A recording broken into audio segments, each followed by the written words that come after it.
Hey y'all, welcome back to another video. Today we're taking on a little bit different of a project than we usually do. Still a die-cast vehicle, but as you can see, this is a forklift, or rather a telescoping forklift. This one is made by Matchbox, and it is called Load Lifter. So, just like our other models, we start by drilling out those rivets to break it out into the layers. This is my buddy's Matchbox car. He asked if I could give it a shot. I had never thought of customizing one of these pieces of equipment before, but they all break apart the same way, and thought it would be a sort of a different thing. He wanted it painted, and got a few different sets of wheels from Mattel that were on sale, and so we're gonna give those a shot, see which ones look the best. But this is what it looks like fully broken down, just pretty much like any other thing. Got to break out the axles just like usual so we can swap in a different set of real rider wheels. This was, no big deal. Just bend the tabs, pull off the axles. I like to reuse the tabs. Some people clip them apart, but not for me. And these are our wheel selections.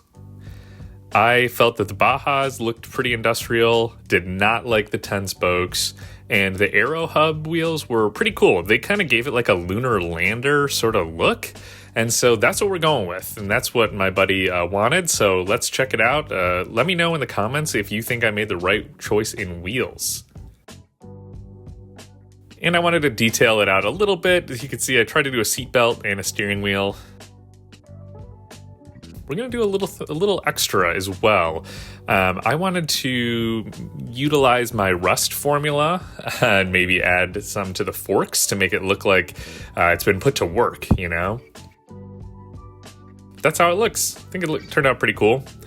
And because that wasn't enough for me, we're gonna add this Supra and sort of tatty it up a little bit to add to the fork. And I think the end result is well worth it.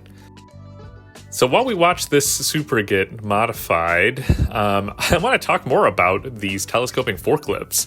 So there's a few other names for these, like telehandlers, lulls, teleporters, reach forklifts, and zoom booms.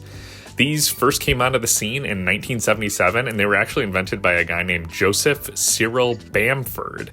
Now, if those initials sound familiar, that's because old Joe founded the company JCB way back in 1945. And it's actually a British company. I guess I didn't know that. Back to our forklift, or telehandler.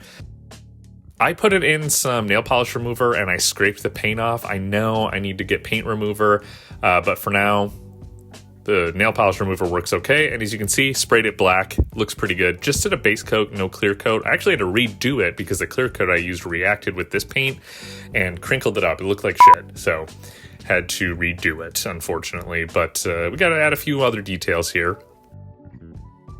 So one other JCB fact is that they actually came out with a land speed car in 2006. It was called the JCB Diesel Max. And it broke the world speed record for diesels at just shy of 329 miles an hour. Anyways, we've got to assemble this forklift now with all the different layers. Some people like assembling with screws. They put screws in the rivets. I tend to like this crafting glue that I have. It's sort of like a softer glue when it dries. I don't know, maybe it's the lazy way out, but it seems to work for me. Nobody's actually going to play with these, but I just think that for me, it works for assembly for now. And here is our finished product. What do you guys think? A little bit different than normal. I'm going to call this one Fork Drift, my first modified forklift. But I hope you like it. Let me know in the comments what you would change, whether you like it or not. And I appreciate you watching the video, and we'll see you next week.